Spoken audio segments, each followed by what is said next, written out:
Nammo Phat. Good morning. Thank you for joining me for a daily practice check-in. Listen, listen, listen. This beautiful sound calls us back to our true home.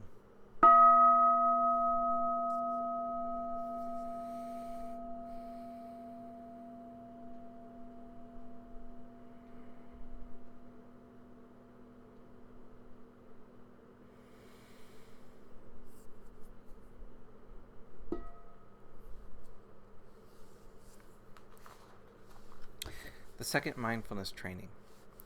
Aware of the suffering caused by exploitation, social injustice, stealing, and oppression, I vow to cultivate loving kindness and learn ways to work for the well-being of people, animals, plants, and minerals.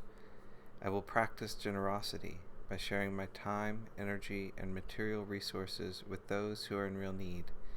I am determined not to steal and not to possess anything that should belong to others. I will respect the property of others, but I will prevent others from profiting from human suffering or the suffering of other species on earth.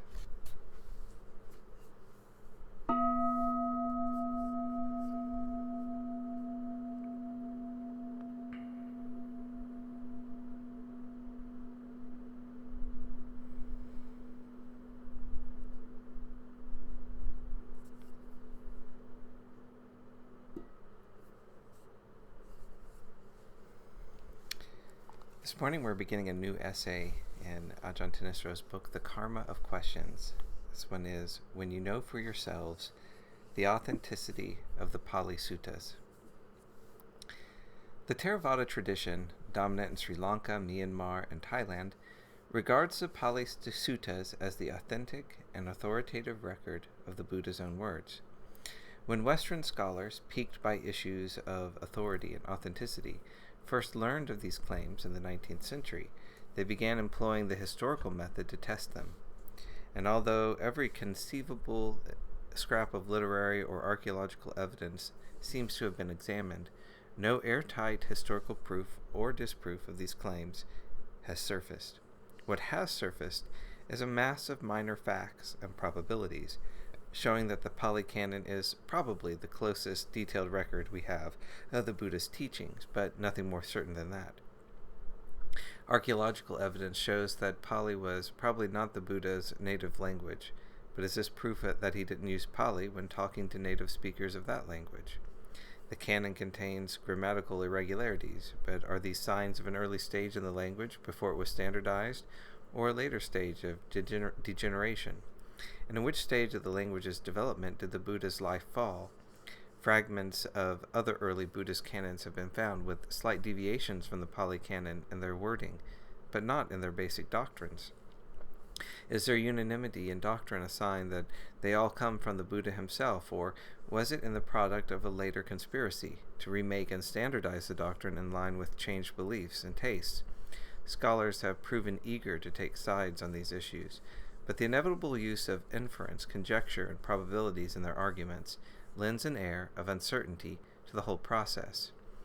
Many have seen this uncertainty as a sign of the inadequacy of the Theravadan claims to authenticity, but simply to dismiss the teachings of the suttas for this reason would be to deprive ourselves of the opportunity to test their most remarkable assertion, that human effort, properly directed, can put an end to all suffering and stress. Perhaps we should instead question the methods of the historians and view the uncertainty of their conclusions as a sign of the inadequacy of the historical methods as a tool for ascertaining the Dhamma. The suttas themselves make this point in their own recommendations for how the authenticity and authority of the Dhamma is best ascertained. In a famous passage, they quote the Buddha as saying, "Kalamas don't go by reports, by legends, by traditions, by scripture, by logical conjecture, by inference, by analogies, by agreement through pondering views, by probability, or by the thought, this contemplative is our teacher. When you know for yourselves that these dhammas are unskillful, these dhammas are blameworthy, these dhammas are criticized by the wise, these dhammas, when adopted and carried out, lead to harm and suffering, then you should abandon them. When you know for yourselves that these dhammas are skillful, These dhammas are blameless. These dhammas are praised by the wise. These dhammas, when adopted and carried out, lead to welfare and to happiness. Then you should enter and remain in them. Because this passage is contained in a religious scripture, the statements attracting the most attention have been those rejecting the authority of religious teachers, legends, traditions, and scripture, along with those insisting on the importance for knowing for oneself. These remarkably anti-dogmatic statements, sometimes termed the Buddhist Charter of Free Inquiry, have tended to divert attention from the severe strictures that the passage places on what knowing for oneself entails. In questioning the authority of reports, it dismisses the basic material on which the historical method is based. In questioning the authority of inference and probability, it dismisses some of the method's basic techniques. In questioning the authority of logical conjecture, analogies, and agreement through pondering views, it dismisses the methods of free thinking, rationalism, in general. This leaves only two methods for ascertaining the Dhamma, both of them related to the question raised in this passage and central to other teachings in the canon. What is skillful? What is unskillful? In developing any skill, you must 1. Pay attention to the results of your own actions, and 2. Listen to those who have already mastered the skill. Similarly, in ascertaining the Dhamma, you must 1. Examine the results that come from putting a particular teaching into practice, and 2. Check those results against the opinions of the wise.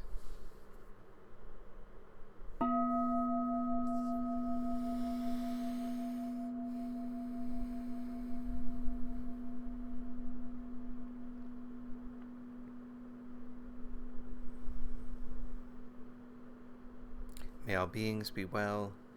May all beings be happy. May all beings be peaceful. Sadhu. Sadhu. Sadhu. Thank you for joining me this morning.